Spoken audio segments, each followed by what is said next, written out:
Olá pessoal, eu sou a Moriane Quimpoene, sejam todos bem-vindos à vossa host, a melhor, muito obrigada, no melhor podcast, muito obrigada. Quem não concorda, eu não sei, mas enfim, obrigada por você estar aí do outro lado, obrigada por nos acompanhar sempre, é uma benção ter você do outro lado e hoje não vai ser diferente, como sempre temos aqui um convidado muito especial, um convidado muito querido por todos. Estava aquele convidado que gerou, que vendeu evangelho, que trouxe pânico. É o amor que temos hoje. Hoje ele vai falar sobre vender evangelho. O Mitiano não falou bem, ele mesmo vai falar sobre vender evangelho, porque aquele nos fez. Vendeu ou não vendeu evangelho? Vamos ouvir nele mesmo. Márcio, apresenta-te. Olá pessoal, paz do Senhor, bom dia, boa tarde, boa noite, em função do horário que se te encontrar, né, ou tiveres a assistir. Estamos aqui, não sei se aqui é permitido fazer vendas, mas pronto. Márcio Massochi, estamos aqui para partilhar de um bom momento de conversação. Opa, Márcio, muito obrigada. Nós sabemos que a tua agenda é muito cheia, mas disponibilizaste um tempo para nós, então é preciso ter-te aqui. Fala-nos de ti. Quem és?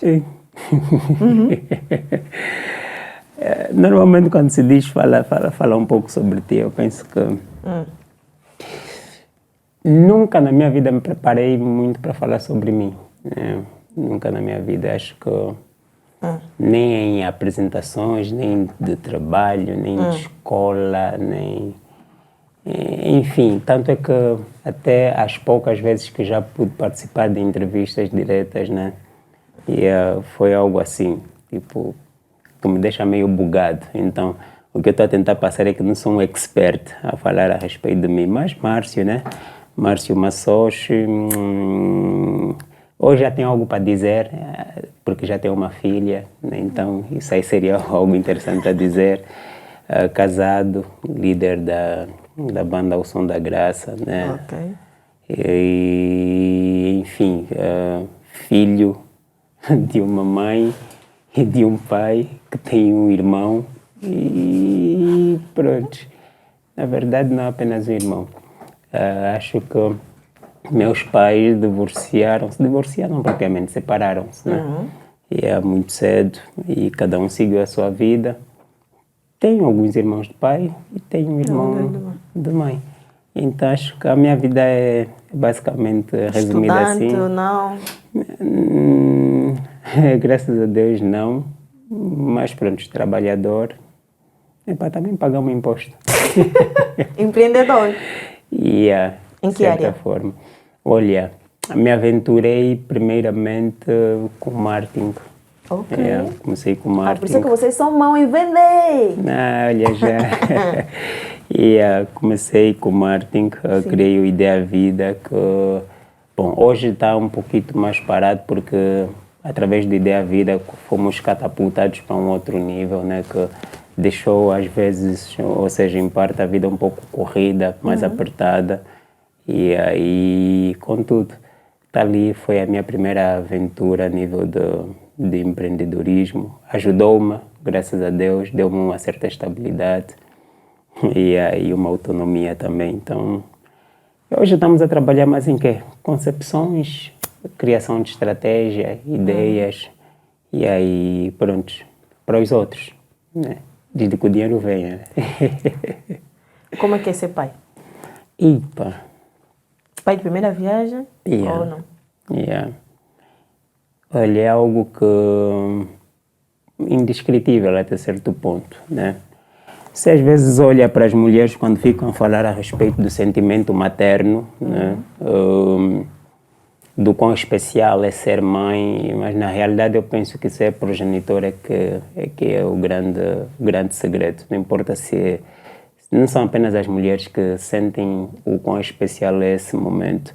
Okay. E não foi diferente para mim. Eu penso que não há palavras tão suficientes assim, porque, claro, cada um absorve e cada um experimenta da sua forma, né, a experiência, e cada um teria algo específico para ter que defini-lo, mas para mim é algo muito extraordinário. Te abre a mente, tu compreendes muita coisa Pelo menos no meu caso, né? Aprendi muita coisa, compreendi muita coisa e pronto. Deixa-te a visão mesmo bem ampla. Então, eu diria que é algo muito surreal, único. Seria bom que as pessoas pudessem experimentar isso. Não posso dizer todos, né? Hoje em dia nós conotamos de que ser pai tens que ter condições, então pronto, vamos lá deixar essa narrativa imperar um pouco e dizer que prepara-te e seja pai, então. Mas seria bom que as pessoas experimentassem isso. É um dos 7 sentimentos secretos mais prazerosos que existe. Dentro deles, ser pai é um. Então, para você, o casamento é uma benção? É claro, porque pronto, o casamento é uma bênção, né? Um porque desafio. És casado, certo? Não, porque sou casado, Okay. E não só. Não por ser casado, mas porque eu realmente respeito muito o princípio bíblico, não por estar escrito, mas porque compreendo exatamente o propósito pela qual a Bíblia acaba por nos apresentar isso. E eu penso que, de certa forma, a vida ela é fascinante no seu todo. E aí o todo da vida, ela engloba o momento em que a gente é solteiro e o momento em que a gente é casado.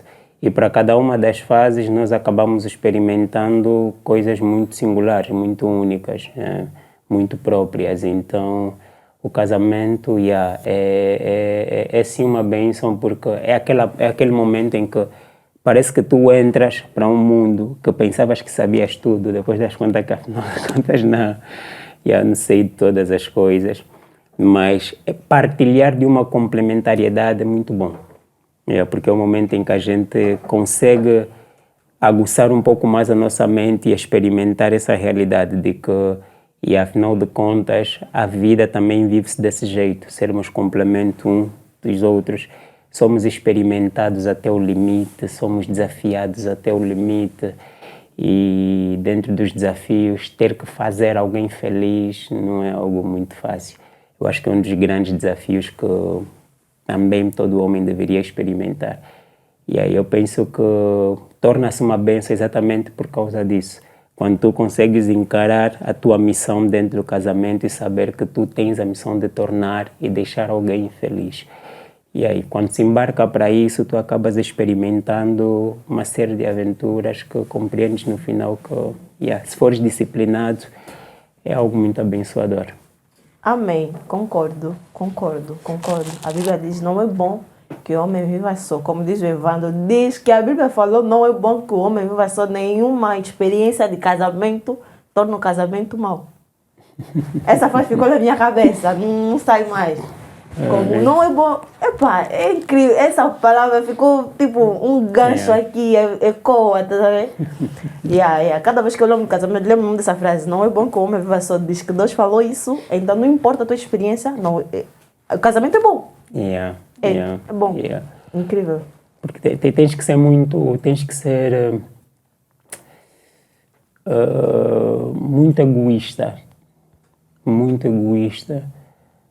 Para que a real experiência do casamento seja considerado algo danoso, algo muito ruim. Tens que ser muito egoísta. Por que eu digo que tens que ser muito egoísta? Porque no final de tudo nós entendemos que tem a ver com partilha mesmo. Tá? E aí, claro que cada um tem as suas experiências, mas é aquilo, as experiências não definem realmente a essência do casamento. Exato. E o seu benefício. Sim. É que nem estudar, né? Todo mundo sabe o quão benéfico isso é, mas existem muitas pessoas fora do sistema de ensino. Então, eu penso que as más experiências ainda assim não têm força suficiente para ter que taxar o casamento como sendo algo ruim. E acima de tudo isso é que quando Deus diz que não é bom, é porque não é bom mesmo. Tá? Uma coisa é eu dizer que algo não é bom, e o pessoal sabe quando eu digo que não é bom, quer dizer que não é bom, mas pior ainda se Deus dizer que não é bom alguma coisa. Então é de se ter com muita relevância, muita consideração. Quer dizer que existem grandes segredos dentro disso a se descobrir.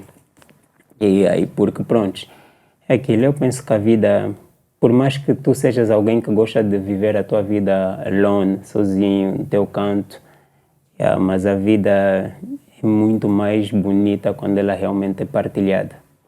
E aí o casamento nos permite experimentar isso. Ok. Quando é que a graça te alcançou? Nasceste, cresceste, foste alcançado na rua, no mar, na festa. Queremos saber, conta tudo. Graças a Deus eu não sou neto de Deus, né?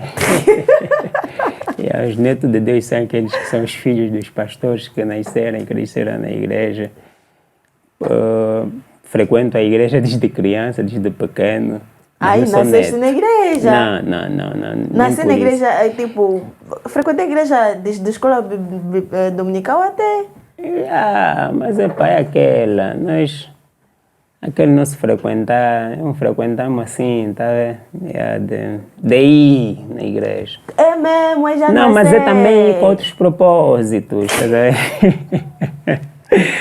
Como assim? E são outras coisas que se calhar não é bom abrir muito aqui. Não, mas nós íamos para a igreja com muitas motivações. Qual era? Uma ideia qual era? É para passar o tempo. Né? Passar o tempo era uma delas. Saber que estarias com pessoas da tua faixa etária também era uma coisa engraçada. Havia muita brincadeira, havia muitos namoricos, né? Tens boas memórias da infância dentro da igreja? Tenho muitas boas memórias, porque na verdade eu penso que a minha construção como indivíduo começou exatamente ali, né? E aí foram momentos muito exclusivos. Eu penso que na verdade toda a experiência que a gente passa na infância que permite experimentarmos um pouco da nossa criatividade acaba sempre sendo muito marcante. E aí, pelo menos para mim, foi tipo o rebentar da criatividade para mim. E tive contacto com tudo aquilo que me ajudou a ter que pensar um pouco mais.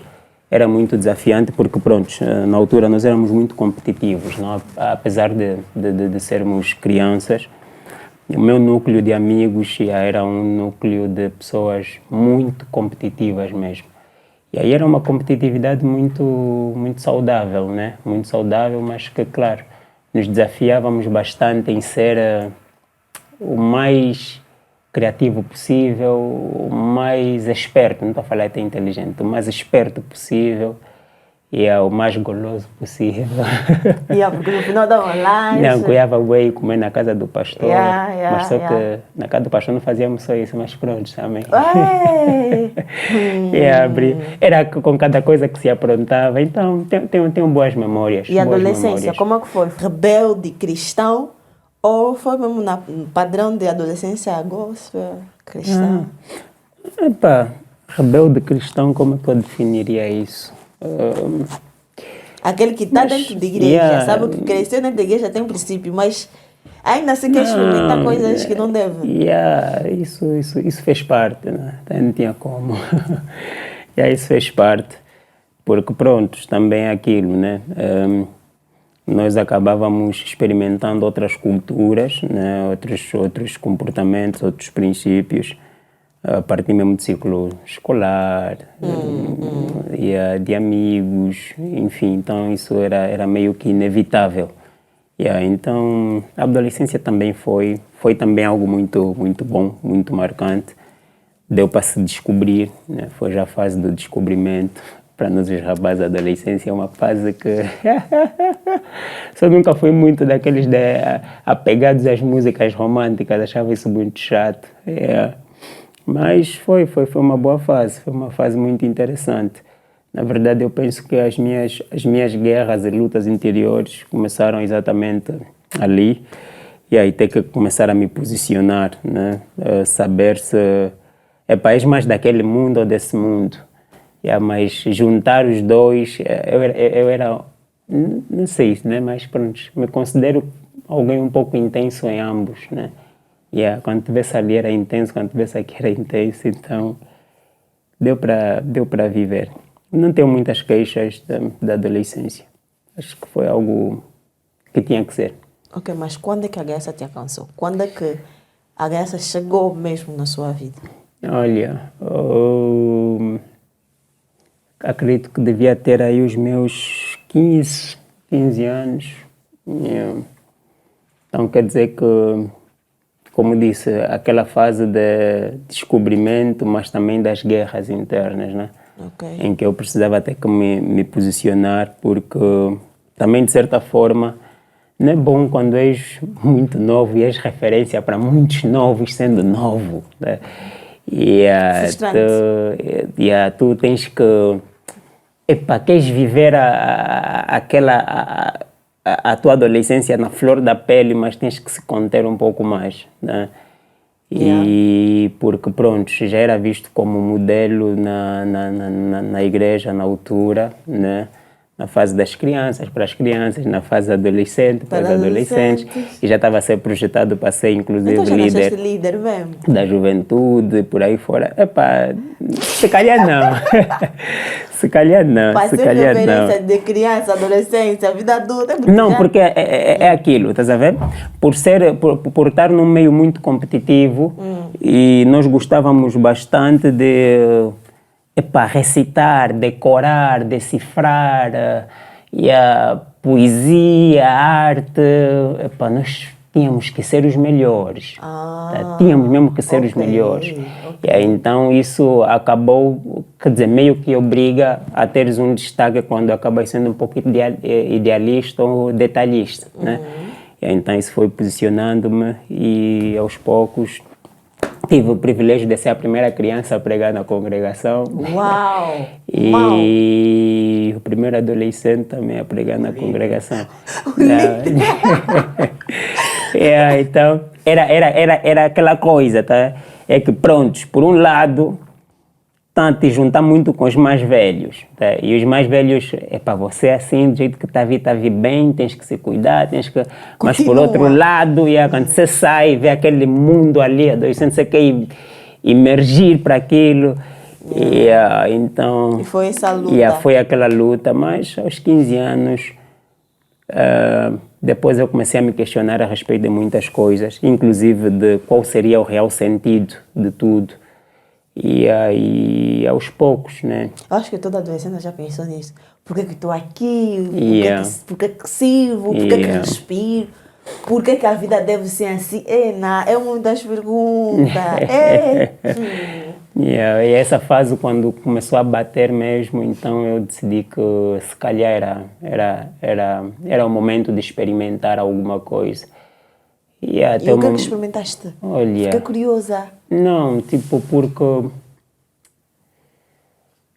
eu penso que o ponto positivo no meu crescimento desde a infância e adolescência foi nunca ter me metido com drogas, com bebidas e enfim, poderia ter ido para uma festa ou outra, mas não era necessariamente dessa linhagem. Mas eu nunca senti que perco diante dos outros por não estar a beber. Boa! Exatamente. Então é do tipo, eu experimentava no meu nível aquilo que poderia ser algo de todas as minhas aventuras e as minhas loucuras, e depois, numa dada altura, tu sentes que já experimentaste muita coisa. Tá? Mas infelizmente, os adolescentes de hoje pensam bem diferente. Tem que experimentar tudo. Pelo contrário, se você experimentar coisas na medida, vai experimentar muito mais. Então, era isso. Depois eu olhei para mim, tipo, o que é que falta você fazer? O que é que falta você experimentar para tipo, te sentir realmente adolescente, vivo e por aí fora? Dei conta que se calhar é a altura de abraçar uma nova experiência e tentar perceber Deus além do costume da igreja, né? E aí daí eu comecei a surgir com muitas questões, muitas perguntas, e fui me autodescobrindo. E aí dali é que quando eu experimento a conversão, e foi algo bem surreal, foi algo bem surreal, algo muito único. E até hoje eu penso que das melhores sensações que existem é tu experimentares algo que Inexplicável. te mantém vivo. Tu sentes, uau, descobri uma vida, tá? Existe uma vida fora de tudo isso e que quando tu consegues dar conta que tudo que viveste, todos os prazeres que experimentaste, tudo que você aprontou, quer dizer, não chega ao nível de prazer, de gozo, de saberes que tipo, Deus está a te olhar como filho. Tá? E aquilo foi algo que blow my mind. Yeah. E pronto, foi uma experiência muito uau, muito uau. Aquela coisa de você começar a ver o mundo insípido, tá? Você sai para fora, vê tudo cinzento, parece, e olhas para as pessoas, parece que as pessoas estão a se perder, estão a desperdiçar a sua vida. E pronto, aquilo era você tá num canto aqui a pregar, depois vai ali para evangelizar, sais às pressas da escola porque queres se fechar no quarto para ter que orar, para ter que louvar, para ter que adorar, estar a meditar. E aí, então aquilo foi uma experiência muito única. Aquele radicalismo que tu desenvolves, de repente tu estás a chegar para casa, estás a ver a família aí a assistir à TV e você olha para aquilo com uma certa repugnância. Claro, hoje nós tocamos em muitos desses pontos e mostramos que não é necessariamente assim, mas ainda assim foi um sentimento muito único, foi algo muito prazeroso. Eu penso que isso tornou a minha conversão muito marcante, muito marcante. Primeiro porque não estava a ser instruído por alguém, era fruto de um sentimento que nascia e fluía naturalmente. É que eu nunca tinha experimentado um poder igual.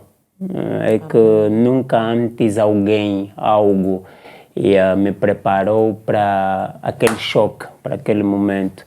E a tu conseguires olhar e teres a capacidade de dizer que tipo, pô, parece que as músicas são perca de tempo, parece que os filmes são perca de tempo, parece que os bodas são perca de tempo, parece que é para as namoradas são perca de tempo, se calhar são as que mais sofreram nesse processo.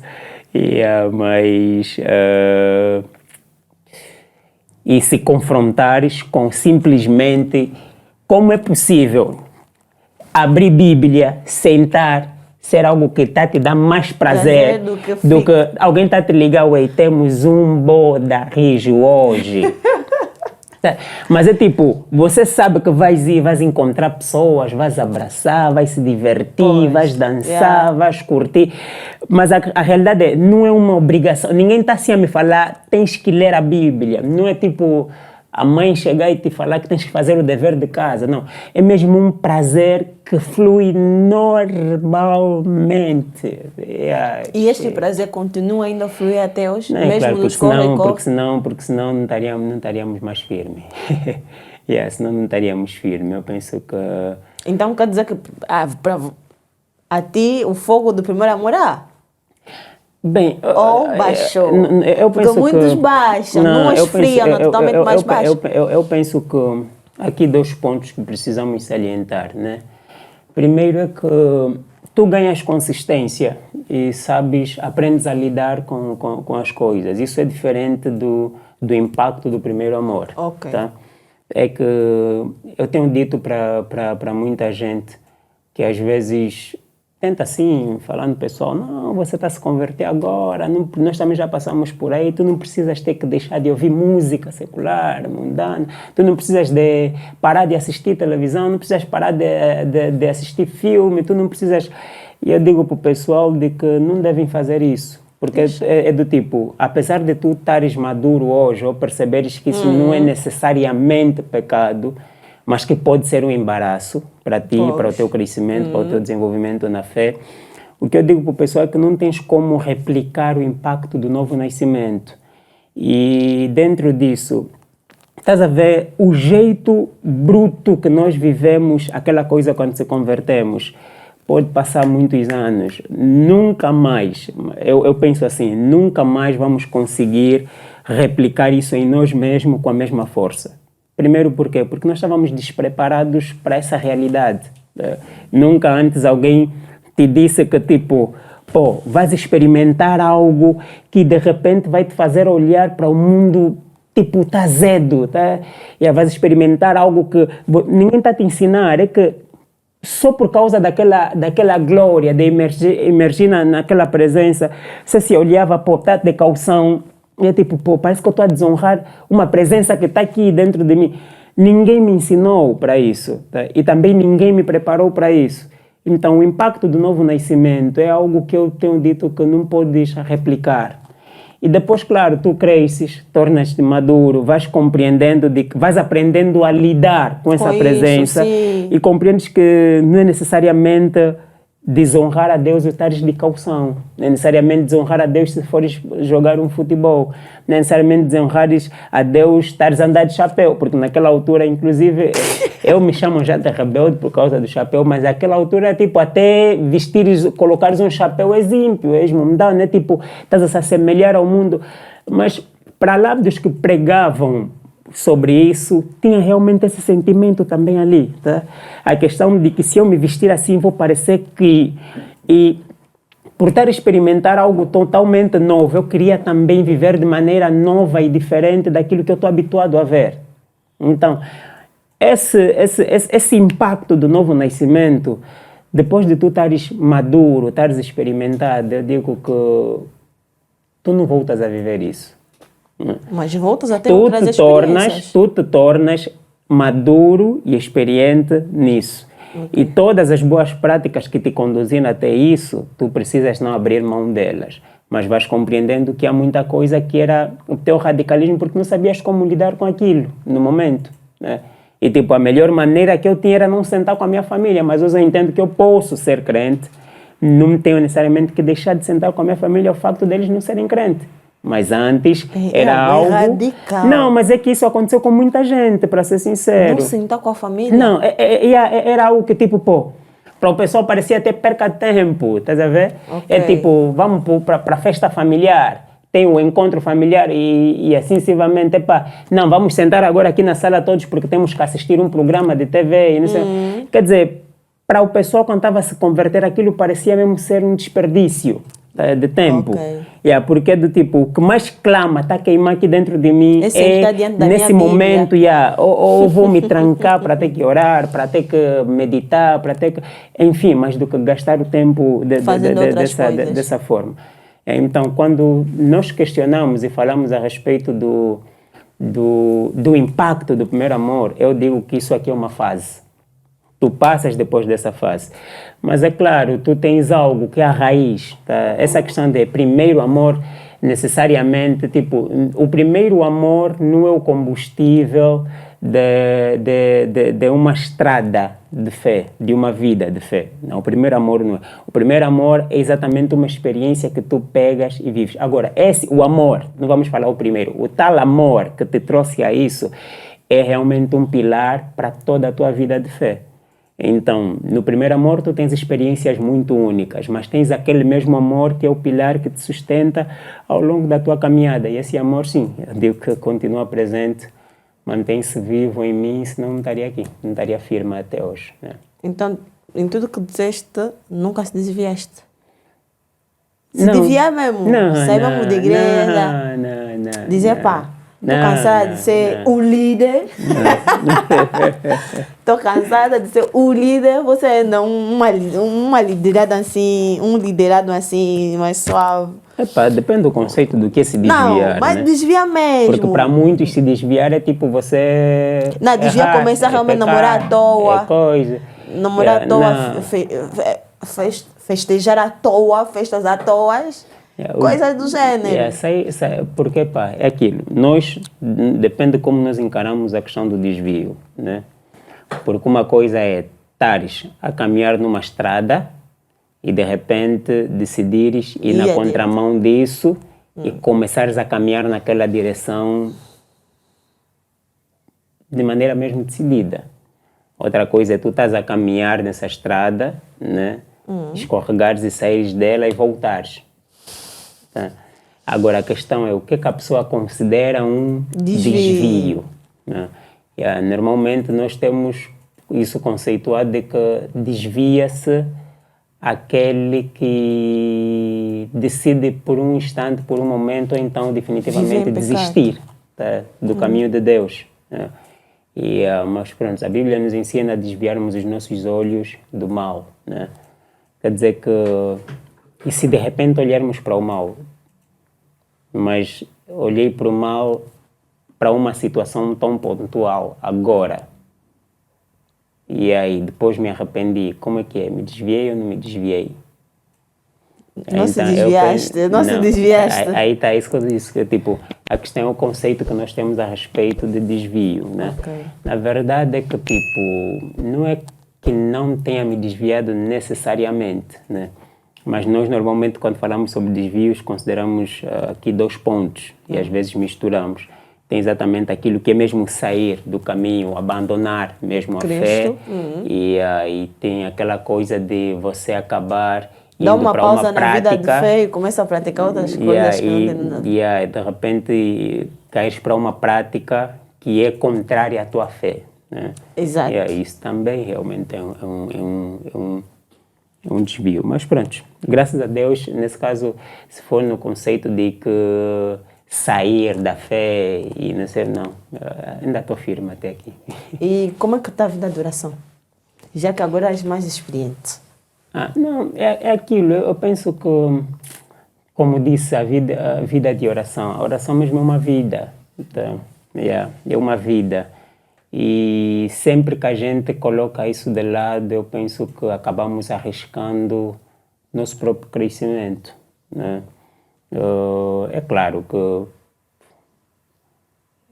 uma coisa é, eu antes orava 3, 4, 5 horas, hoje eu oro se calhar 1 hora, 2 horas, dentro da minha correria do dia, mas é aquilo que dissemos, a oração é uma vida. Não um checklist. Não é necessariamente tipo um checklist que você coloca ali tipo 5 horas, mas é assim, digo minha vida, tá? E eu aprecio pessoas que ainda conseguem, têm tempo, têm disponibilidade, mas acima disso têm força de querer e se desafiam para orar mais do que 3, 4, 5 horas. E eu tenho até certo ponto um pouco de inveja, né? Eu também tenho. Dessas pessoas, porque eu sei e conheço muito bem o poder da oração, né? E aí, então, claro, minha vida hoje não permite, não tenho a mesma liberdade como antes, mas é aquilo, se eu paro de orar, eu realmente me perco, porque assim, preciso me concentrar em muitas coisas. E comigo, pelo menos, funciona desse jeito. A vida de adoração e a vida de oração são 2 coisas que não os faço para os outros, eu faço realmente para mim. Porque aprendi muita coisa com Deus dentro disso, né? Não vou estar aqui a soltar muitas coisas, mas pronto, eu não sou alguém de muito estudado, né? Não fui alguém necessariamente com muitas oportunidades e de certa forma também fui alguém que sim, deu-se um pouco ao desleixo e ser a pessoa que eu sou hoje foi com base a uma instrução realmente de Deus. Eu aprendi muita coisa com Deus, muita coisa mesmo com Deus. E isso eu não digo assim de maneira fanática. Não. E pronto, há quem se calhar não acredita ou pense que quando as pessoas falam isso estão a tentar exagerar, mas não. Eu aprendi mesmo muita coisa através da minha vida da adoração e oração. Deus me instruiu muito. Hoje, se eu sei falar, se eu sei entender, se eu sei perceber, se eu sei criar, se eu sei pensar, se eu sei, tipo, desmistificar algumas coisas e ter que me recriar em meio à minha condição, para mim poder, tipo, ter que me posicionar quanto a alguma outra coisa, foi fruto de tudo isso. Então, eu sei muito bem como Deus me transformou homem e me transformou para ter que ser alguém com base a tudo isso. Então, a palavra de Deus, a adoração, a oração foram muito importantes na minha vida. Então, não tenho como pegar e abrir mão disso. Fica muito difícil, muito impossível. Porque assim, Deus já me deu muitas ideias. Muitas ideias nasceram exatamente naquele momento, E por causa disso é que até hoje eu prefiro continuar, porque eu sei que, afinal de contas, esse momento de intimidade é um momento em que... É uma intimidade real. É uma intimidade real, em que tu vens, apresentas a tua adoração para o teu pai, em que teu pai consegue olhar para ti, te apontar teus erros, te perdoar, te tirar as tuas manchas, te dar ideias, te mostrar, te guiar como caminhar, como fazer determinadas coisas. Eu aprendi muito disso. Então, não abro mão. Não abro mão. Não importa o que, não importa como. Então, prefiro não abrir mão. Nem que for para ter que orar simplesmente por alguns minutos básicos. Mas eu realmente não abro mão, porque gosto muito da ideia de falar com Deus. Eu realmente aprecio muito essa ideia. A ideia de que estou a conduzir, mas estou a gastar o meu tempo Senhor, e aí? Que tal? E isso que acabou de passar agora. E aquilo muitas que a das gente vezes viu. não é uma oração de ter um Deus pai, é mesmo cedo no meu coração a dizer, pai, eu sei que estás aqui então, e isso, aquilo, uma conversa, muitas das vezes também. Eu penso que é um desenvolvimento, né, na vida de intimidade que nós acabamos desenvolvendo com Deus, então é muito por aí, é muito por aí. E Deus já me livrou de boa de coisa, já me ensinou boa de coisa, já me chocou com muita coisa, e eu penso que se eu não tivesse essa base, eu seria literalmente alguém muito frustrado. Muito e o devocional? Frustrado. Falaste de oração e o devocional? Não, é um todo. Isso é um todo. Tá? É um todo. Devocional. Agora então está a cuidar porque pronto, se eu puxo a minha pequena, lhe meto ela a fazer um barulho aí no piano. E você pega isso como uma adoração? Depois chego para organizar um pouco aquela bagunça que ela faz. Então Só que, claro, é desafiante hoje em dia para nós, né? Principalmente porque eu penso que os anos atuais para o cristianismo, nós mesmo aqui em Angola, não são comparados a 5, 10 anos atrás, em que os jovens eram um pouco também desatualizados e até certo ponto desleixados com algumas coisas. Hoje a juventude cristã já pensa muito, mas muito mesmo a respeito da vida social, profissional, e aí tudo isso é que nem uma onda, é que nem uma atmosfera, algo que, ele surgiu e conseguiu se espalhar por tantos cristãos, não importa se é da igreja Y, B, X, tal, e por aí fora.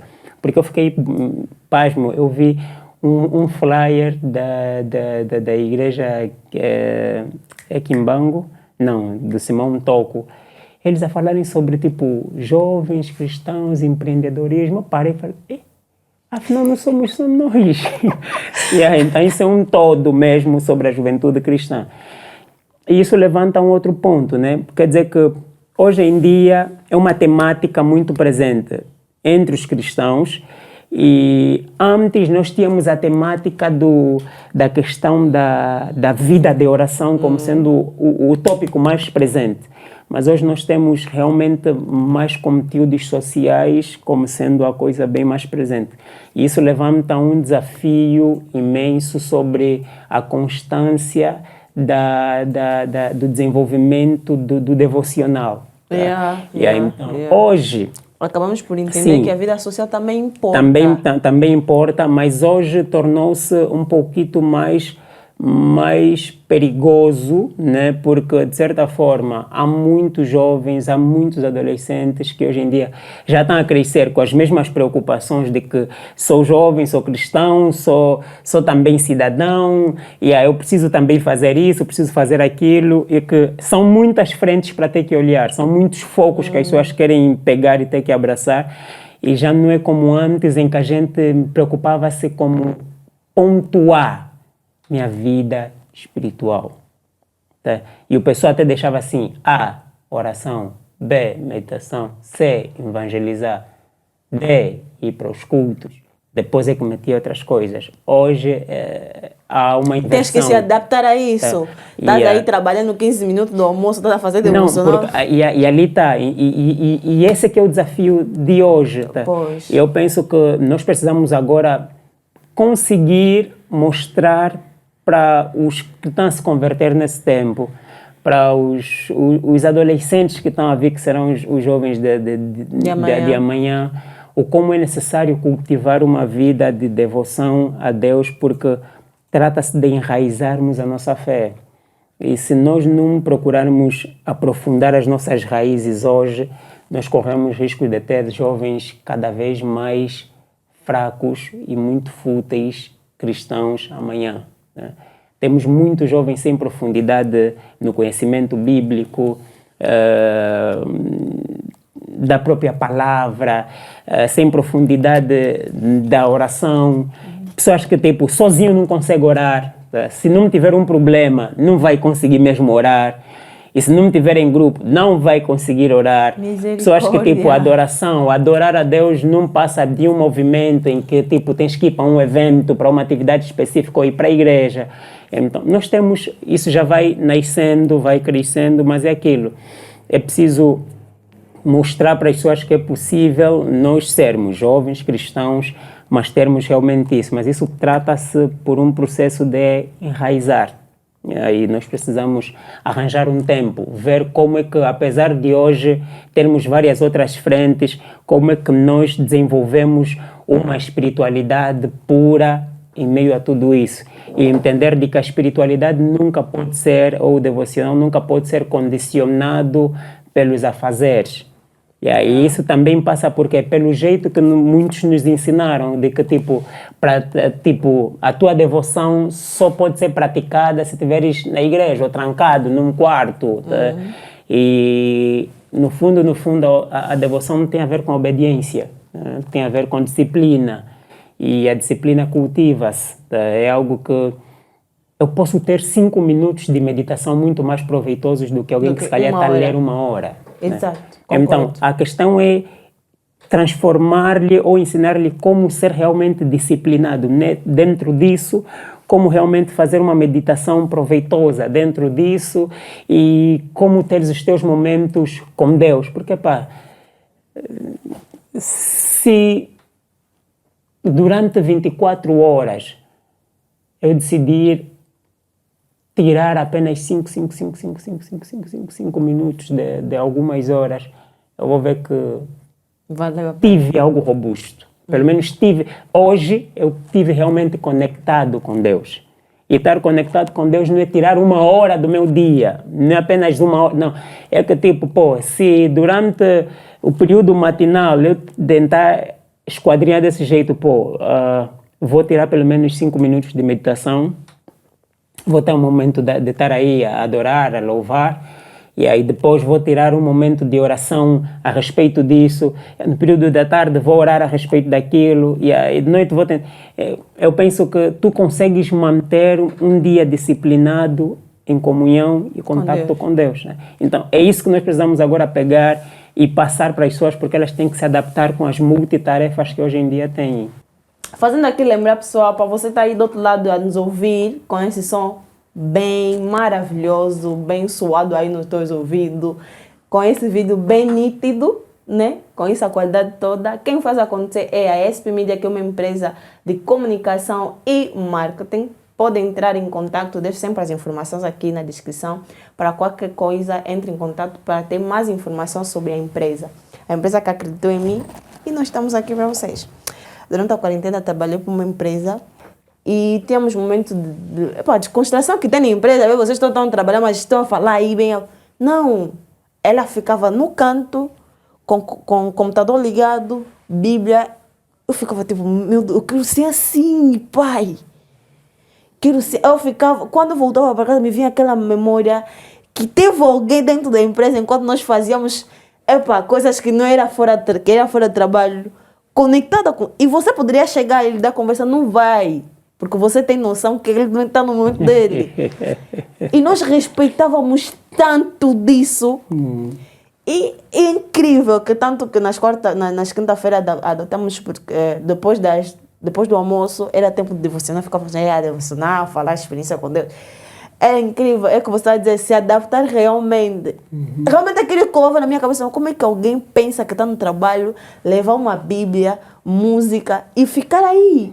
Vocês a gritarem bué, ela ia ferver bué na oração, daí você está a ver a pessoa fechar os olhos, mas está a chorar.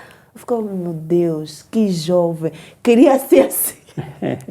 Queria ser assim. Mas esse é fruto mesmo, como disseste, de intimidade lá com Deus, lá no secreto devocional. E por aí vai. Agora vai nos contar como é que nasce o Orção da Graça. Só ouvimos o Orção da Graça que nos vê no Evangelho e tudo. Se há quando também não sabemos. Conta já, queremos saber. Já venias o Evangelho antes? Ou como? O Som da Graça. Ok. Um capítulo interessante da minha vida. O Som da Graça.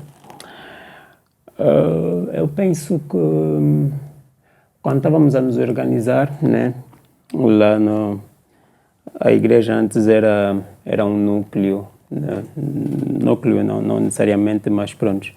Nós tivemos uma fase em que aqui tinha muitos movimentos, né, e alguns eram projetos, outros depois movimento, depois passaram a ministério, depois passaram realmente a ser igreja.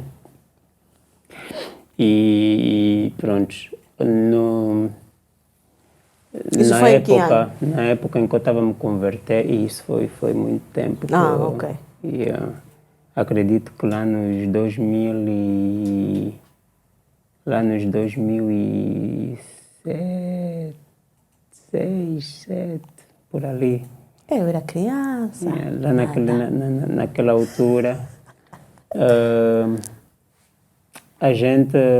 eu propus ao pessoal, porque o meu processo de conversão começou na igreja da minha mãe, onde eu fiquei lá a minha infância toda e boa parte da minha adolescência.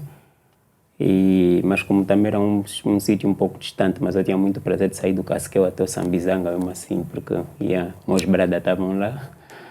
E conheci o pessoal, né, do Casquel, e pronto, Casquel, e ali. E aí me conectei bastante com o pessoal porque me identificava com muita coisa que a malta fazia na altura. Quando começamos a congregar, né, como ministério, não digo, mas como... Qual é o nome então que eu disse há pouco? Núcleo? Não, núcleo não. Tínhamos os... Grupo? Era um grupo, né? Antes de denominarmos como ministério, e quando começamos a nos juntar como um grupo, eu propus ao pessoal abrirmos um grupo, né, de música.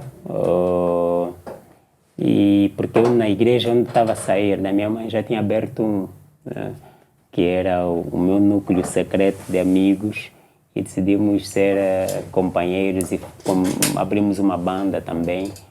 Lá com os 2 filhos do pastor e não sei mais quantos e por aí fora. Foi onde eu aprendi que os filhos do pastor, os netos de Deus, afinal aprontam, aqueles miúdos. Aprontam. Então... Acho que é a pressão que... será? Uns sentem-se muito liberais, porque já são filhos de pastor. Né? Abuso de poder. Não com todos, né? Mas alguns. Então, quando eu vou para... Começo a reunir com o pessoal lá, também propus abrirmos um grupo. E, claro, alguns aceitaram, curtiram da ideia. Começamos a trabalhar. Eu, na altura, já estava a escrever, porque essa prática de querer compor já vem de muito cedo mesmo. E desde a minha infância que eu gostava de me aventurar nisso, de colocar as ideias para fora, escrevê-las, transformar-lhes ou em poesia, ou em peça teatral, ou em música. Então, e ali eu disse, pessoal, que pronto, tem algumas músicas, eu escrevo, nós podemos começar a pegar e ir ensaiando e por aí fora. E o pessoal gostou daquela ideia. Na altura acho que éramos umas 12 pessoas, acho, 12. É verdade, hoje são quantos? Hoje só sei que são... Só o Evandro que tem melhor essa estatística. Tá? Nele mesmo também soube condições. O Evandro é que tem melhor essas estatísticas hoje. Então, propus isso ao pessoal e o pessoal gostou. Vamos abrir o nosso grupo, a nossa banda. E no mesmo grupo onde nós estávamos a congregar, não tinha também um pessoal responsável pela música, pelo louvor. Então, disse, já que nós abrimos uma banda, também podemos cuidar da música aqui. E aí íamos fazendo, até que depois o Ministério decidiu também ter já um grupo de louvor mesmo bem formado e por aí fora, na qual nós fazíamos parte do mesmo Ministério, mas tínhamos o nosso grupo a par né, do Ministério. Nós compunhamos o Ministério e levávamos a Life como um grupo, que também passava em algumas igrejas, algumas atividades, organizava seus próprios eventos e assim sucessivamente. E aí, na altura, nós denominamos Nascidos de Novo, porque é o nome da igreja, que era o movimento na altura, que depois passou a ser ministério. Então, demos o nome de banda Nascidos de Novo. As primeiras atividades que organizei, ou que a gente organizou, foram workshops sobre louvor e adoração. Na altura, co-pastor não era co-pastor que é hoje, o co-pastor dos Filhos de Ungana, o Manuel co-pastor. Já nos conhecemos há muito tempo e a gente trabalhava juntos aí nos workshops, e porque sempre foi alguém que eu também olhei e vi, uau, alguém que tem uma visão e uma paixão nisso muito em comum. E o nosso movimento, na altura, era um movimento muito próximo da igreja dele, né? Então, acabávamos, às vezes, tendo atividades mistas e alguns dos nossos eventos que nós organizávamos, nesse caso, quer sejam eventos, encontros de oração, porque o movimento não tinha um espaço, né? Então, organizávamos na igreja onde ele era um dos líderes. Então, dali nos conhecemos, nos conectamos, graças a Deus desenvolvemos aí a nossa amizade. Então, era uma das pessoas que eu muito convidava para fazer parte daquele nosso momento de workshop, integrar a mesa, né? Estava eu, ele, tem um cota chamado Pastor Banito, e a Liote, que na altura não era Liote Kassoma, nós já estávamos até de irmã Paula, né? E antes da Liote ser essa figura de enorme respeito que todos nós temos e muita consideração, e já agora ela está aí a preparar o seu concerto de 15 anos, e que, por favor, você que está a nos assistir, adira ao evento, acredito que vai ser... Acho que não vai ser, o podcast não vai sair antes do evento. Pronto, então... Acompanhe nas redes, pelo menos. Eu vou deixar. Vai lá acompanhar, e acredito que vai ser bom rever. Eu penso que ela vai gravar alguma coisa, então vai lá rever. Então nós trabalhávamos com os workshops. E pronto, foi indo. Eu continuei a compor, a escrever, até que depois decidi, falei para o pessoal, a partir de hoje vamos passar a cantar só nossas músicas aqui na igreja, tá? Na congregação. Que foi algo que o pessoal caiu assim, mas por que Márcio, não sei o quê? Disse, não, é bom, é necessário. Eu acho que Deus está a nos dar algo que nós precisamos passar para a nossa congregação, ou para o nosso grupo, para o nosso ministério, né? E daí vamos começar a partilhar com eles essas confissões. E nós fomos crescendo, e a banda também foi indo. E até que chegou o momento em que decidi organizar o primeiro encontro musical. Não era workshop, mas o primeiro encontro musical da banda. E esse encontro tinha o título Ao Som da Graça. Okay. Ao Som da Graça, por quê? Porque Ao Som da Graça era uma das canções que eu havia escrito. Será que vamos te ouvir aqui a cantar? Não, graças a Deus não.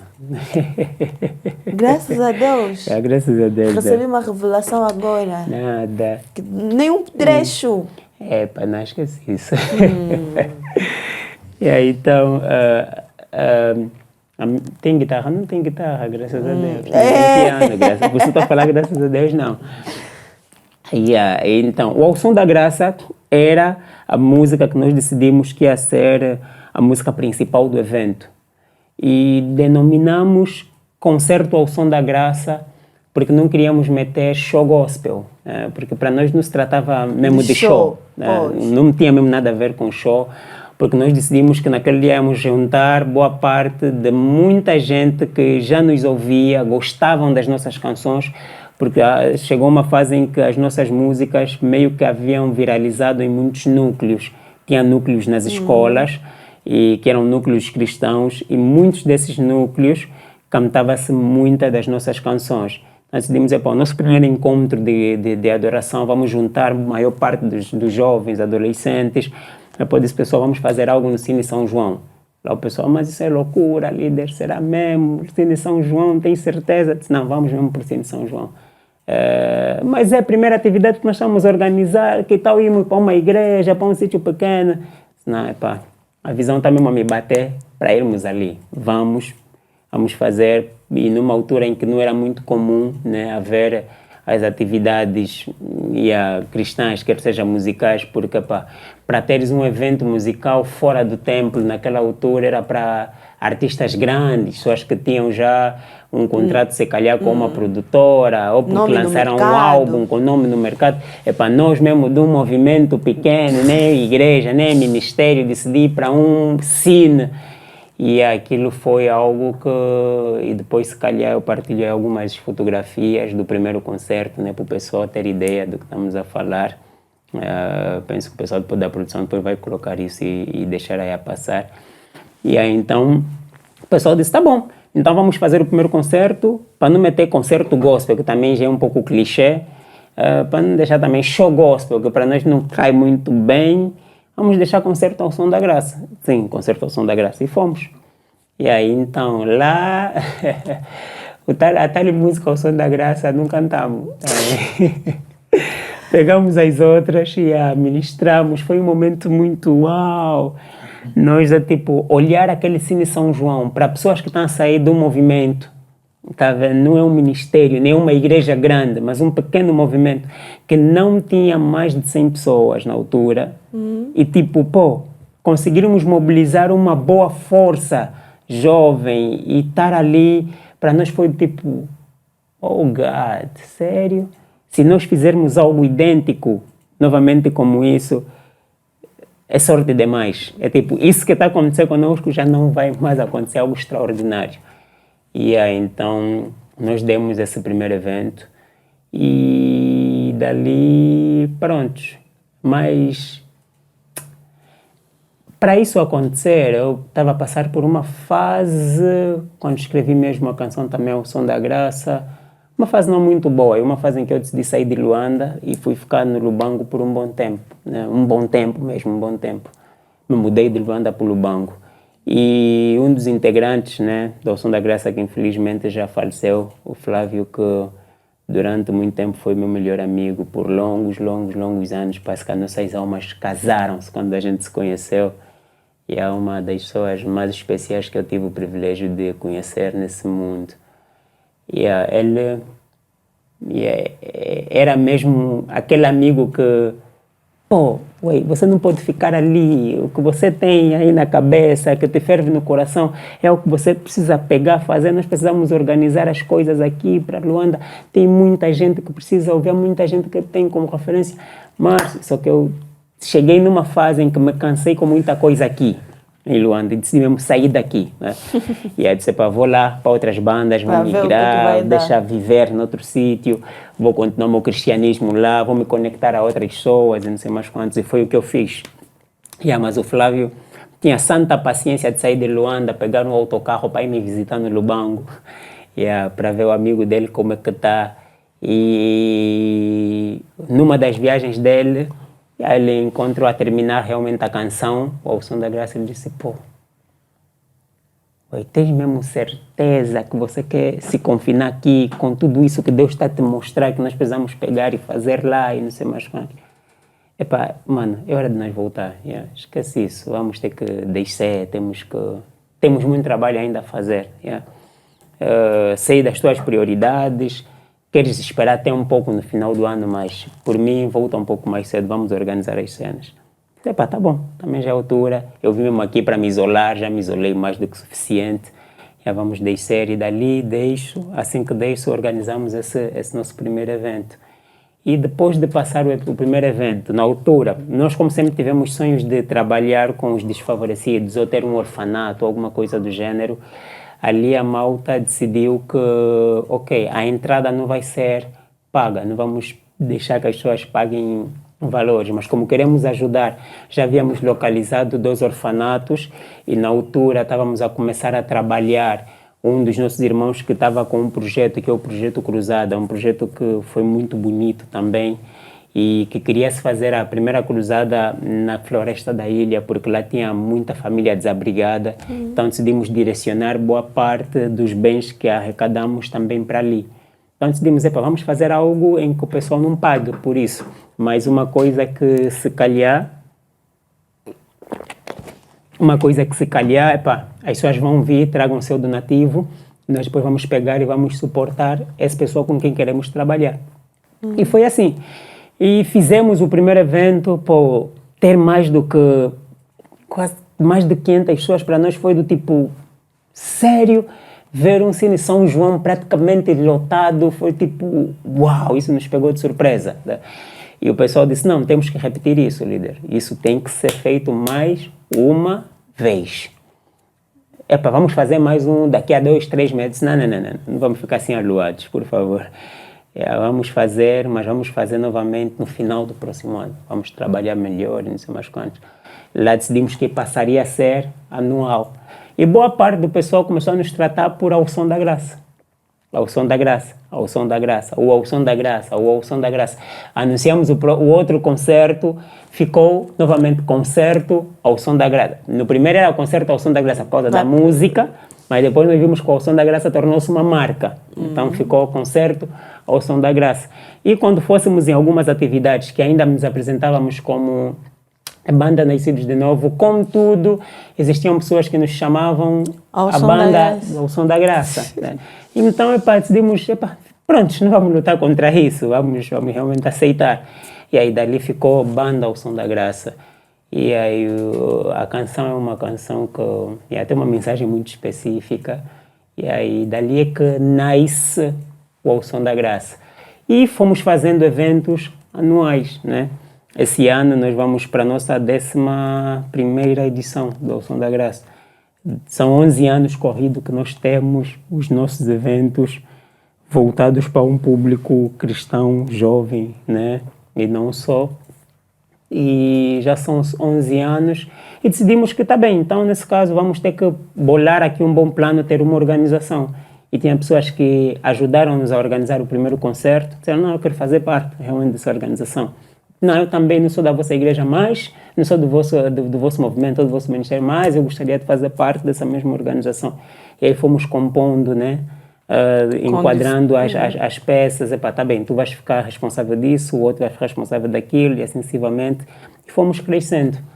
O ano seguinte, próximo concerto, saímos do Cine São João para o Cine São Paulo, que era um espaço muito maior que o São João, e que para mim foi do tipo, uau, demos um salto e ver o Cine São Paulo com mais pessoas do que tinha no Cine São João, para nós ficar assim, então é possível.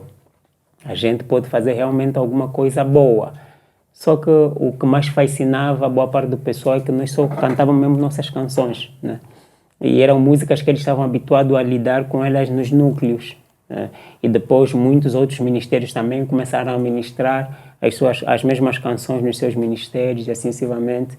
E aí o Ao Som da Graça nasce desse jeito, nasce dessa forma, e fomos organizando a primeira edição, a segunda, a terceira. Já tem músicas gravadas? Sim, hoje o Ao Som da Graça tem apenas 3. E aí imaginei 11 anos tem apenas 3 músicas gravadas. Com tantas músicas que nós cantamos nos concertos, só tem isso é pecado. O nosso pessoal já está mesmo ali a nos crucificar por causa disso, mas já começamos a trabalhar no nosso projeto, o álbum, né, que queira Deus que esse ano a gente consiga fechá-lo e fazer o lançamento já do mesmo. Já é o querer do Senhor. Né? Porque até se calhar já passou realmente. Já passou, era do ano passado, então esse ano. Então estamos ali a trabalhar e pronto, fomos adotando várias outras coisas dentro do Som da Graça para o Som da Graça ser o que é. Tem uma organização própria, né? Produz os seus próprios eventos. Tem o pessoal que é encarregado da área realmente mais espiritual, né? Quer seja dos integrantes, não somente da banda, mas da organização e das pessoas que nós demos apoio, porque trabalhamos com muita gente no off, mas muita gente que chega na nossa página e pede apoio, ajuda a nível espiritual. E temos o pessoal da área espiritual que dá esse acompanhamento. Temos uma equipa ali para ter que pensar somente em inovação, estratégia, alguma coisa do gênero. E porque começamos agora também, já tem 3 anos, nessa conferência que é a Table Talking, que é a conferência para jovens cristãos profissionais em todas as áreas, que o Som da Graça também promove. E que estamos já a preparar aí a 3ª edição, que vai ser em agosto, e que vai ser algo muito, muito, muito, muito bom. Porque o que é que a gente faz aí na Table Talking? A gente procura juntar todos os jovens cristãos profissionais nas mais diversas áreas e nós promovemos ali um encontro, um fórum de não apenas troca de experiência e networking, mas nós começamos a abordar como há bases mais do que suficientes na Palavra de Deus para nós conseguirmos fazer uma grande projeção a nível profissional. Porque nós vivemos uma fase da nossa conversão em que se debatia muito a respeito de deve-se estudar ou não, deve-se trabalhar ou não. Tem muita gente que no meio desse processo, alguns saíram realmente da fé, outros largaram o que tinham que fazer e se focaram muito mais na igreja, mas hoje muitos estão a conseguir se reencontrar e promover um encontro em que é necessário mostrar como nós, como filhos de Deus, dentro dos nossos postos profissionais, para termos que servir uma sociedade, é muito relevante. E é muito relevante que nós ocupemos realmente esses lugares e desempenhemos muito bem o nosso papel para um bom testemunho a respeito de quem Deus é, porque hoje em dia a sociedade nos olha de uma maneira muito diferente. Tá? A sociedade hoje em dia, para ter que aceitar às vezes a nossa própria pregação, ele quer medir quem é que está a pregar, né? O que é que você fala, o que é que você entende, o que é que você faz, o que é que você estuda, o que é que você estudou, o que é que você tem, quem é você. Hoje em dia são coisas que as pessoas olham antes mesmo de ter que nos ouvir, né?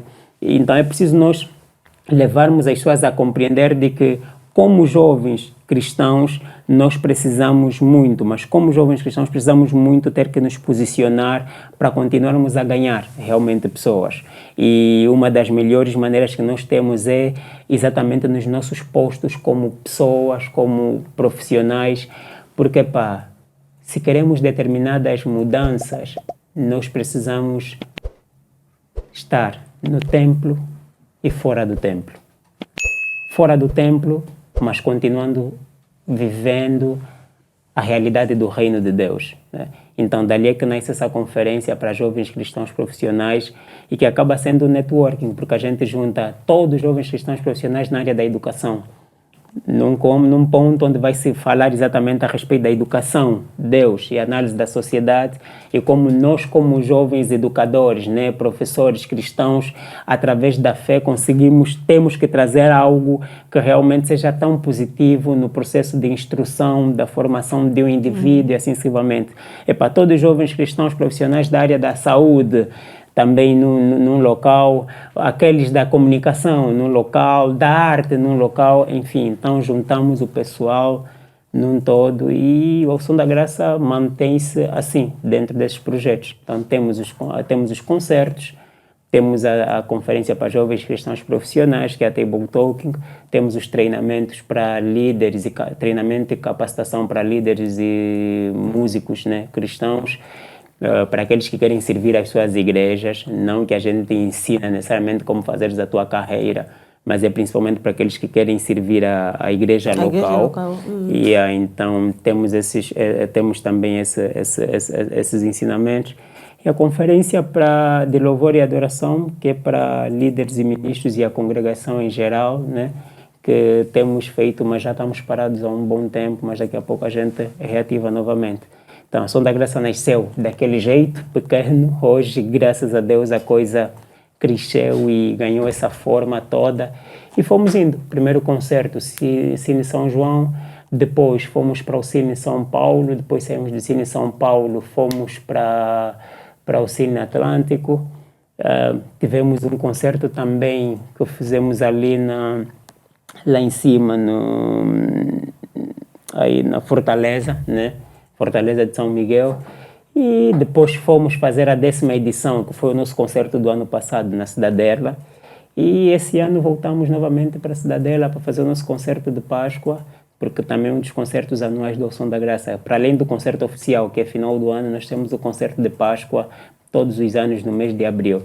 E aí esse ano fizemos o concerto de Páscoa na Cidadela com a nossa querida Aonde vocês irmã. venderam? Me conta aí nessa parte. Como vocês venderam o Evangelho? Essa coisa de vender Evangelho é já um entendimento, uma percepção do pessoal. Ao Som da Graça, do jeito que começou, tanto que muita gente já nos atirou pedra porque nós não cobrávamos ingressos. Né? Por acaso, imagina sim. que tipo, nós tivemos a primeira edição, segunda, terceira, quarta, quinta, mas nunca cobramos nada absolutamente para ninguém. A coisa que nos forçou a ter que passar a cobrar pelo ticket era exatamente por causa da péssima condição em que muitas pessoas vinham para os eventos e entregavam as coisas totalmente ruins. Okay. Imagina, tu estás a dar um evento, tens ali mais do que 2.000 pessoas, tens 3.000 pessoas ali, mas não passa de 500, 700 pessoas que trouxeram os donativos. E naquele número de pessoas que trouxeram os donativos, nós éramos obrigados a ter que deitar muita coisa, porque maioritariamente o pessoal levava roupa, e era roupa em péssima condição, a ponto de, numa das atividades, eu entrar para passar onde as meninas estavam ali a organizar as coisas, e eu estou a encontrar, assim, as meninas aos prantos mesmo, a chorar, que não estavam a acreditar que, tipo, pô, líder, nós estamos a gastar mais do que 2 milhões de kwanza para dar um evento do gênero, não estamos a cobrar nada, ele só tem que trazer um donativo, e o que a pessoa está a trazer é tipo roupa interior suja e tipo sem condição dentro de um saco, é o donativo da pessoa. E aquele choque, tipo, eu disse para o pessoal, tá bom, daqui já deu, vamos parar de pedir os donativos, vamos cobrar, quem quiser paga, a gente vai pegar, vai tirar do nosso bolso para continuarmos a sustentar ali, porque nós trabalhamos com duas aldeias, né? Que estávamos a trabalhar na altura como Culangola e tínhamos a aldeia do Acongo. Então tínhamos o compromisso, porque de início começamos com os orfanatos, mas depois muitos dos orfanatos com quem trabalhamos depois foram ganhando outros parceiros e vimos que já não tinha necessidade de nós continuarmos a levar e fomos trabalhar com outras pessoas. Só ali é que a gente decide trocar e parar de começar a pedir donativo para as pessoas virem para o evento. E que ainda assim a maior parte das pessoas não levava nenhum donativo. Tá?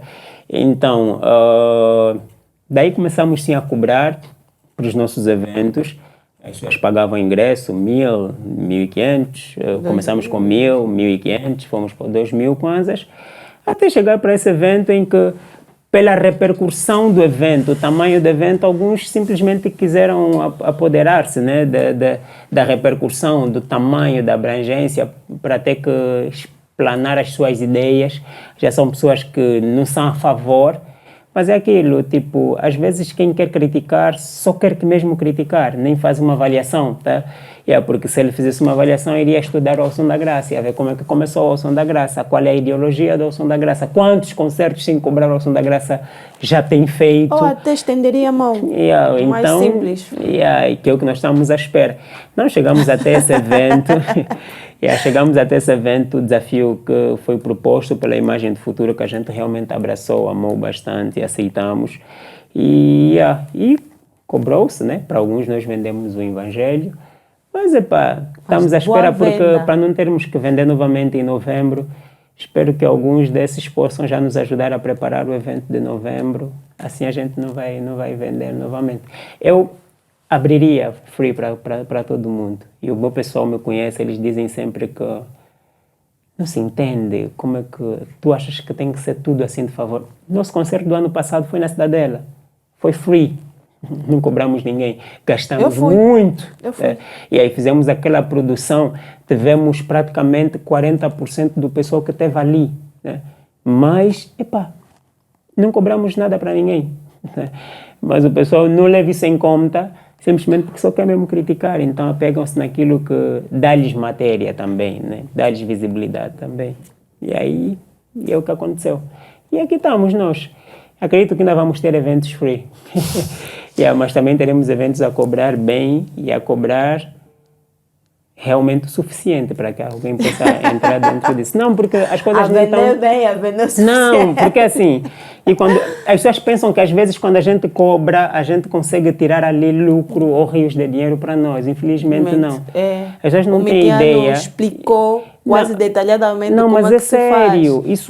Isso é muito dispendioso, que as pessoas não têm noção. Muito dispendioso. E as pessoas realmente não têm noção quão dispendioso isso acaba sendo. Porque, tu tens ali estrutura, tens a tua moldura humana, né? Tens a tua moldura humana que vai ter que trabalhar em muitas coisas e para eles terem que correr é muito gasto que se faz. E fora mesmo a logística com as pessoas, depois tens a subcontratação ou a contratação de muitos serviços que para tornar aquilo real, porque a mesma pessoa que está a te falar não cobra, então está muito caro. É a mesma pessoa que às vezes quando davas free, ele está ali, tem que melhorar o som na próxima vez, porque, calma ainda aí. Eu tenho que melhorar o som, tenho que comprar, pagar um som bem mais caro e tu não queres colocar absolutamente nada. E a lógica, teve alguém durante um tempo que batia muito e eu aproximei-lhe um pouco para a organização, para ele ter ideia do como isso é, como é que isso funciona. E a pessoa no final do processo, ele trabalhou conosco para um concerto que nós organizamos no Cine Atlântico nosso, do ano antepassado. Também estive. E ele olhou e ele disse, sério, que é isso que se gasta para fazer um evento desse? Disse, e tipo, às vezes você deveria olhar o teu 2.000 kwanzas, não é propriamente como pagar um ticket, exatamente tipo a tua semente. Porque se falarmos de semente, se esperarmos você semear 10.000 kwanzas, já sabemos que isso vai ser impossível. Considera o teu 2.000 kwanzas que vais vir comprar o teu ticket como sendo a tua semente para nós podermos fazer isso, que no fim você diz que uau, foi edificante, foi maravilhoso, foi um momento bom. Ou mesmo como uma forma de apoiar. E porque eu te encorajo, continua a fazer. Sim. E porque aquilo que é edificador também requer um investimento. Não é que a gente não investe naquilo que nos edifica. Aquilo que é edificador também requer investimento. E nós precisamos ter essa consciência, ter essa noção de que é dispendioso. Tipo, quer me ouvir free, quer nos ouvir simplesmente assim, vá na igreja.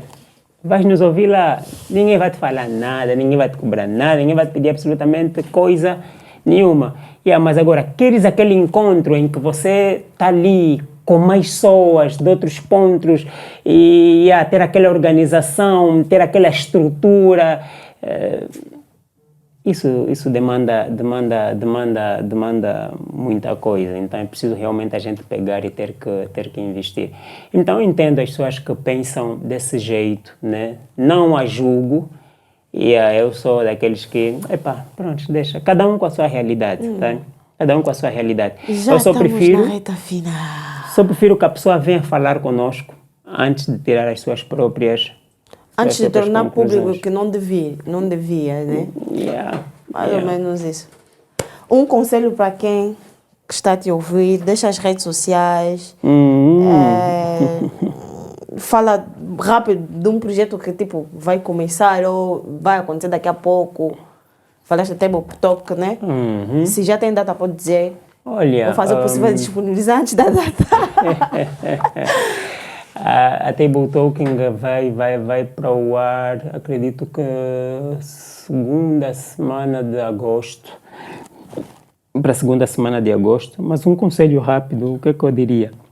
É aquilo que ultimamente tenho procurado partilhar com o pessoal.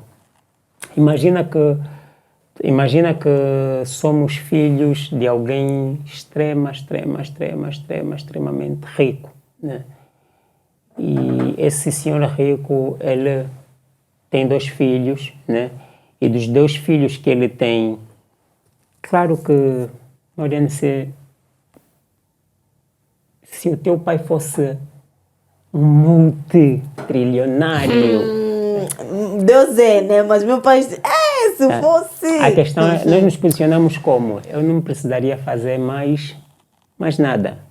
Não sou necessariamente obrigado a ter que correr atrás do pão, ter que acordar de manhã muito cedo, para ter que discutir nos táxis, para ir trabalhar, para depois no final do mês ter que receber alguma coisa para colocar a cena em casa, porque o meu pai realmente proveu-me com tudo. E é tipo, o que o meu pai tem é uma riqueza que me sustenta meus filhos, sustenta os filhos dos meus filhos e até os filhos dos filhos dos meus filhos. E tipo, se eu ter esse posicionamento, não era de todo de ser julgado, é normal. Mas, por um lado, tens um filho, que é o Márcio, que pensa desse jeito, e tens uma Moriane que está ali a olhar e diz, não, meu pai tem tudo isso, quer dizer que isso me dá muitas possibilidades, sabe? Em vez de eu ficar parada, o que eu vou fazer é, eu vou pegar nos valores que o meu pai já tem e vou procurar começar a desenvolver algumas ideias minhas. E a questão é que para tudo que eu tiver que fazer, eu já sei que o meu pai tem alguma coisa que vai me ajudar. Já há um investimento garantido. Sim. E então, é o jeito que eu olho para a questão da salvação, né? A questão da salvação e o nosso trabalho como cristãos. É que há muita gente que simplesmente não, eu já recebi, tenho a graça de Deus e simplesmente relaxa. Mas é que em Deus Ele nos dá uma grande oportunidade de sermos aqueles que têm a graça e podem aplicar essa graça em muitas coisas que eles podem fazer. Né? Então, tipo, a graça é uma riqueza imensa que está presente na vida de cada um dos filhos de Deus.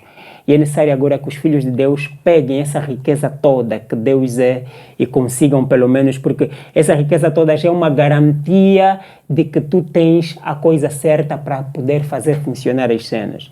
Então, que sejas o filho que olha para tudo isso e decida aplicar, tornar funcional.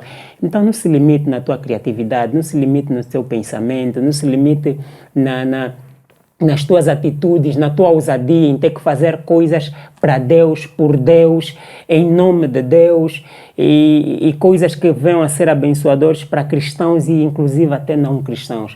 Então é preciso nós desprendermos agora a nossa mentalidade, desprendermos a nossa mente criativa, porque assim, o mundo está totalmente feroz, né? O mundo não está a descansar, o mundo está a correr. É que os filhos das trevas são muito criativos naquilo que realmente é multiplicação das suas próprias trevas. Os filhos das trevas são muito criativos naquilo que lhes ajudaria a ganhar mais pessoas para as mesmas trevas. Mas os filhos de Deus parece que decidiram encerrar a sua criatividade, decidiram parar de ter que pensar ou simplesmente se limitar àquilo que até os descrentes decidem criar. Mas é que nós temos uma mente criativa e como se não bastasse, temos um poder sustentador. E essa graça de Deus, ela está ali não para combater a nossa criatividade. Deus não combate a nossa criatividade, nem nos penaliza por sermos criativos. E o fato de Deus nos convertermos não é um fator limitante da nossa própria criatividade. Exatamente. Muito pelo contrário. Nós experimentamos um poder que nos ajuda a viver o ponto mais elevado da nossa própria criatividade, o ponto mais alto. Se eu sou um professor, é tipo, o maior prazer que eu vou ter é desfrutar de como ser um professor quando entender como em Deus eu consigo ampliar muito mais essa arte do ensinar. Né? E quando nós descobrimos Deus, nós vimos que, afinal de contas, o ensinar é algo muito rico.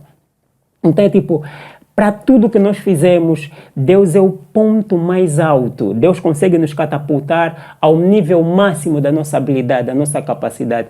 Então, como jovens, como cristãos, não nos limitemos, porque assim, o mundo está a precisar. E fora o mundo, os próprios cristãos estão a precisar. É necessário nós termos serviços feitos por crentes para crentes e descrentes. É necessário que, tipo, eu, Márcio, me sinta na necessidade de, tipo, eu gosto de chapéus, mas quem está a tirar uma linha de chapéus é mesmo uma crente, é mesmo um crente. É necessário ver que, tipo, os nossos produtos audiovisuais que hoje em dia eu preciso, temos os crentes até que produzir com muita criatividade, muita seriedade, muita disciplina. Então, nós precisamos permitir que o reino se expanda. E para o reino se expandir, exatamente nós ativarmos todos os pontos e possibilidades que esse reino nos apresenta. E as possibilidades que esse reino nos apresenta estão além de apenas sermos salvos. Sermos salvos é a consumação de todas as coisas. Amém. Mas só que, tipo, Deus não quer ativar-nos em nós simplesmente o lado do crer e estar salvo. Deus quer ativar, inclusive, nossa obediência, trabalhar com a nossa criatividade, com o nosso próprio trabalho, com o nosso intelecto e, inclusive, com a nossa crença ao ponto de sermos salvos. Então, tu que és jovem, a vida não é monótona. A vida em Deus não é triste. A vida em Deus não é boring. A vida em Deus não é tipo uma perca de tempo, uma perca da minha juventude. Eu acho que não teria melhor juventude da que eu estou a viver agora. Não sei o que eu iria experimentar que seria algo bem mais vivo. É que tipo, em Deus eu consigo compreender muitas coisas como jovem e ajuda-me a fazer essas mesmas coisas. Então, amém. É do tipo, vamos viver isso, vamos experimentar isso e ninguém se limita dentro disso. Deus é um Deus a favor da nossa própria juventude. Se você não for ministrado, não sei mais quando é que você será ministrado sobre criatividade. Mas enfim, isso me fez lembrar num concerto que você fez com o pastor Sadraque. Não foi bem concerto, foi um table talk em que você já apresentou o Facu. Flash interview, ok. Foi incrível, falando da criatividade. Foi exatamente essas palavras que eu ouvi, que eu estou a voltar a ouvir hoje. Amém. Deixa as redes sociais. Ao Som da Graça, né? Eu não sou ao Som da Graça, mas as redes do Ao Som da Graça estão aí. Em todas as redes sociais? Instagram, Facebook, YouTube.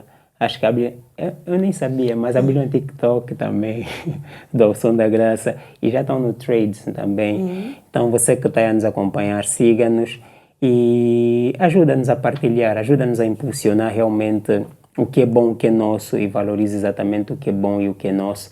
As minhas redes, Márcio Massoche, né? Iris Massoche, estou também aí no Instagram, estou no Facebook, apenas. E no Twitter?